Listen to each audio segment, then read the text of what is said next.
So, I was having lunch today at work, and someone saw me watching a live streamer play games online. This person mentioned that they didn't understand the point of it.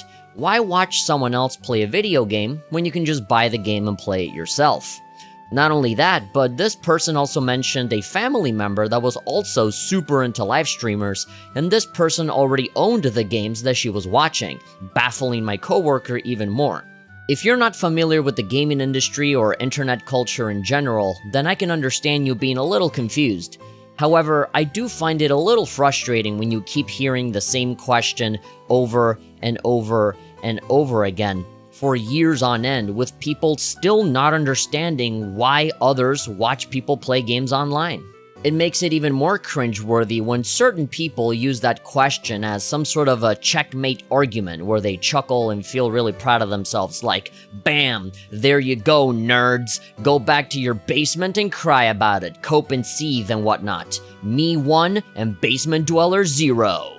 Even though these kinds of comments don't really bother me, it is a little annoying how it seems like we're just stuck in a time loop and hearing the same comments over and over again as if we haven't heard them a million times before. So, I'm not necessarily bothered, but I am a little sick and tired of having this conversation over and over.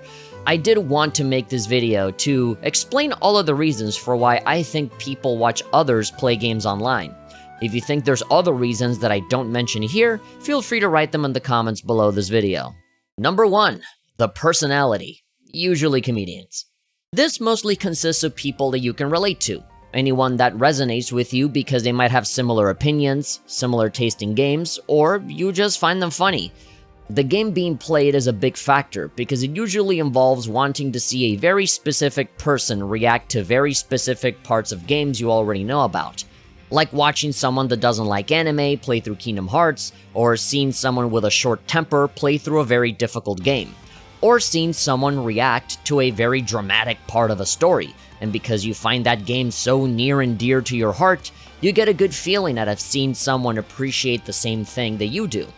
I always hear this phrase that goes along the lines of, man, I wish I could erase my memory and relive the cool game again for the first time. Watching a blind playthrough of a game from a creator you like is probably the closest people will ever get to achieving that, since they enjoy putting themselves in the shoes of someone that's never played that certain game before, even if they know what's gonna happen. As I said earlier, a big reason people watch this kind of content is because the personality in question can also be very funny. Examples of these funny people can be Game Grumps, Oni Plays, and other YouTube animators that couldn't make enough money with their animations, I guess, so they made a Let's Play channel where they say funny things and have hot takes about how all the new games suck and all the old stuff they grew up with was better. No offense to any of them, by the way. I think all of those channels are fine, I just think it's funny how a lot of them have the same opinion, but whatever, just poking fun. It's nothing personal, I'm just messing around. Doing a Let's Play and being funny while doing so has been compared somewhat to stand-up comedy, or a podcast, or even riff tracks where you enjoy seeing someone riffing off of something in the game, or flat out talking about something completely unrelated without acknowledging that there's even a game being played at all, for better or for worse. This is a big reason for why people watch others play games. It's an ironic case, because some viewers are there for the game and some of them are very much not. They don't really care about the game at all, and they just want to hear their favorite person just talk about stuff. And there just so happens to be a popular trending topic video game in the background. Funny how that works. Another really fantastic example is the VTuber space, with Japanese idol groups like Hololive and Nijisanji practically conquering the world with their own unique brands of cute anime streamers that also sing and dance. This is a much lighter and significantly less cynical version of the Western personality-driven Let's Players.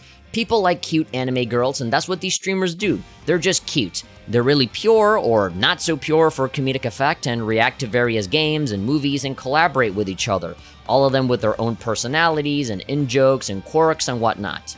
After watching them for so long, you start to get really attached to them, to the point that you don't even care about what game is being played so long as the war criminal comedian rabbit with the funny laugh is the one doing it. A more casual, real-life example of this would be like when you go to the movie theater and you watch a certain film, specifically because a certain actor is in it. Not really caring if the movie is good or not, you just have to see Brad Pitt drinking a Coke in World War Z, or you just have to see Tom Cruise flying a plane. It's kinda like that. Why would you watch someone play a game? Well, you just think the guy playing it is cool. Simple as that. Just like how you go and watch a crappy Brad Pitt movie because you just like Brad Pitt. Or you watch one of the many movies with The Rock in it just because you like to see The Rock do stuff. Number 2, the pro. A lot of people have soccer balls and footballs at home, but people still sit down in front of the couch to watch the Super Bowl or a FIFA match. Or hell, people will pay a lot of money to go and watch a ball game in person. Why would you watch other people play a game of catch the ball when you can go outside right now and catch the ball with your own 2 hands right now? Well, that's because you throwing the ball is not the same as Tom Brady throwing the ball. Me playing basketball is not the same as watching Michael Jordan fly through the court when he plays basketball. I can kick the ball around all I want. I will never be able to play at the same level as Cristiano Ronaldo when he plays soccer. Their performance in the sport is so impressive that people are willing to pay money just to watch them play. Now, take that same idea and apply it to video games.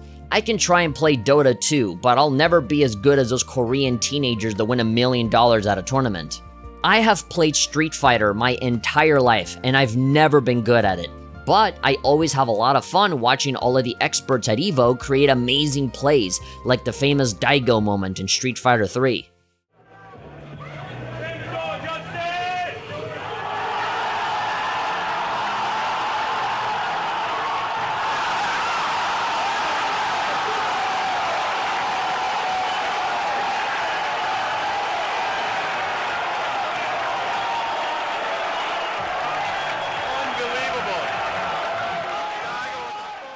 Super Smash Bros. Is one of my favorite games ever, but I like watching tournaments anyway because none of those players play at the same level as I am.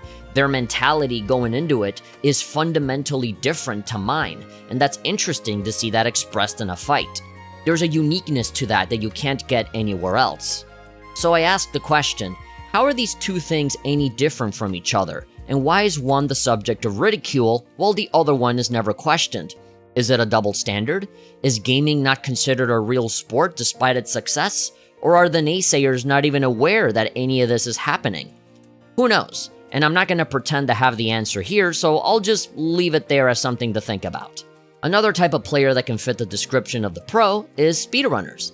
The guys and girls that play through games really fast. They can go as far as to break games and exploit bugs to do crazy things in the service of breaking their record. Developers can notice this and fix it in an update, granting more stability and a better constructed product in the long run. Stuff like AGDQ also uses these skilled people for charity drives. Every year, people watch awesome games done quick. They watch these people play games online and then they donate money to good causes. Just like the sports example, I like to watch these people too, because I will never be as good as the speedrunners are at playing through these games as quickly as they do. It's a fascinating thing to see, and you can't even call it a waste of time because, hell, look at how fast they're going, man. Speedrunning is, by definition, the art of not wasting time. Number 3, the historian. Watching video games online is more than just the latest popular trending thing. There's an enormous amount of people that enjoy going back in time to play through the classics. Some of these classics may be games that you've never even heard of, or they were never released in your country, and these broadcasters are essentially highlighting this game for you. Maybe that'll influence you into getting the game yourself and play it, not realizing that it would go on to become one of your favorites. There's a bunch of old games that have returned from obscurity and become popular because of personalities highlighting it. Sometimes these games get sequels because of how much of a cult classic they have become, and a lot of it can be owed to these passionate people that don't leave retro titles in the dust. They bring them back and talk about why they're so great and worth checking out, even if they've already been out for years or even decades. I can tell you all for a fact that I would have never played Mother 3 if it weren't for everyone on the internet playing through it and talking about it a million times. And that's only one out of so many great games that I know about now, because I watched a bunch of people playing them. It's almost like a recommendation somewhat, which leads me to the next point. Number 4, the critic. This one can be similar to the personality one in that it involves someone that you trust or respect in the gaming industry. Someone that you know will inform you properly on the quality of a game before you decide to buy it. One of my favorite examples to bring up of the critic is the late Total Biscuit. His WTF series is still one of the best on YouTube. He plays through a portion of a game while giving an assessment of it. Seeing someone you respect as a critic play a game they think is good is a really satisfying feeling. or seeing them trash a game that you think is bad can have the same effect. The recommendations of like-minded people can give you better confidence in future purchases. It allows you to make more educated decisions, and this has been a thing since the invention of the newspaper. There's always been dudes that you find trustworthy that recommend things to you, and gaming is no different. This is especially important to have now, since a lot of marketing material for games these days involve a lot of CGI trailers with no actual gameplay. And when gameplay is shown, the footage tends to be edited and controlled in a way where all of the flaws are very well hidden. With online critics that don't have affiliations with publishers, they can show the game uncut in its rawest form, which can reveal a lot about the true nature of a product. When somebody asks, why see someone else play a game when you can just play it yourself? You can respond with, hey, I don't even know if this game is good or not, so I'm just watching this guy play it first and see if the purchase is worth it, especially now where games can cost up to $70, so I'm not gonna blow all that money on a game that's gonna suck. I think these kinds of people are important to have, because it fulfills a good purpose of making game companies accountable, and it educates an audience about what makes games good or not. Number 5. Cheapskate viewers. This is a scenario where you might be interested in a game, but not enough to buy it, so you watch someone play it instead. If you're only interested in the story and you don't want to spend $60 or even $70 on a title, then watching only the cutscenes or reaction compilations to certain parts of a game might be what people want to see. Why watch somebody play a game? Well, you probably don't even want to play the game to begin with, and going on YouTube and finding the specific parts of what you want might be a better fit for you.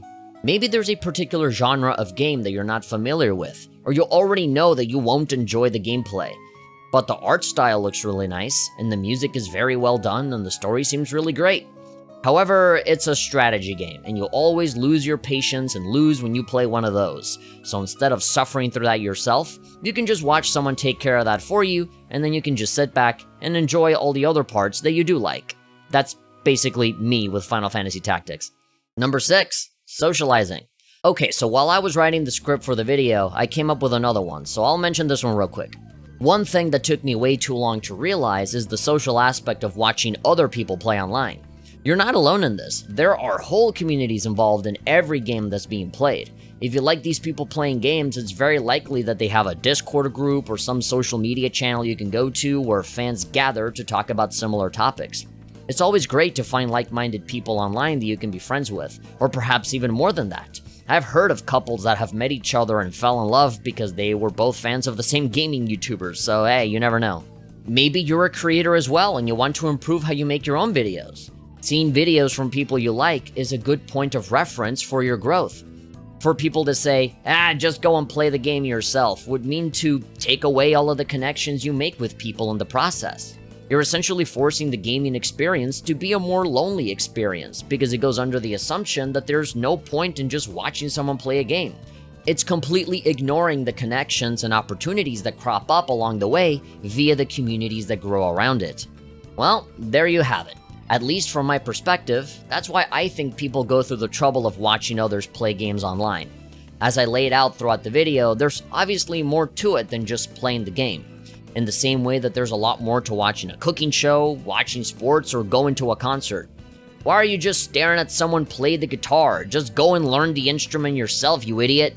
Why are you watching someone cook on TV when you have a perfectly good kitchen at home, you moron? Why would you ever watch a boxing match? Just go punch someone in the face in real life. It's clearly the same thing. All of these comments and more show a clear misunderstanding of why anyone does anything in life. At the very least, it shows an unwillingness to understand or engage with the content in question, in this case being video games. Not everything is about you or how you can benefit from it. Gaming doesn't have to be so solitary and isolated. You can share your experience with others, and others share similar experiences with you through their videos. And that's a beautiful thing to have in a gaming community that's constantly thrown under the bus for every single bad thing that happens in the world.